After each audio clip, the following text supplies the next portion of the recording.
সবাই যখন কিছু চাইতে আসে আমি শুধু সুন্দর অনুভব করতে আসি। হ্যালো গাইস, আমি নিকিতা। আমি আমার জীবনের ছোট ছোট মুহূর্তগুলো তোমাদের সাথে শেয়ার করি। ভিডিওগুলো ভালো লাগলে প্লিজ একটুখানি সাপোর্ট করে দিও। আজ হলো ডে 6 কামাখ্যা মন্দিরের। এখানে আসার আগেই একটা আলাদা অনুভূতি হচ্ছিল।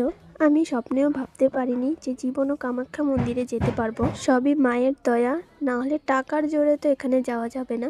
সকালে আমরা হোটেল থেকে বাসে উঠে অর্ধেক রাস্তা এলাম, তারপর ছোট গাড়ি করে মন্দিরের সামনে পৌঁছালাম। পুজোর জন্য যা যা লাগবে সেসব কিনে নিলাম আর জুতোটা সে দোকানে রেখে দিলাম। তারপর প্রসাদ নিয়ে আমরা মন্দিরের ভিতরে ঢুকে গেলাম।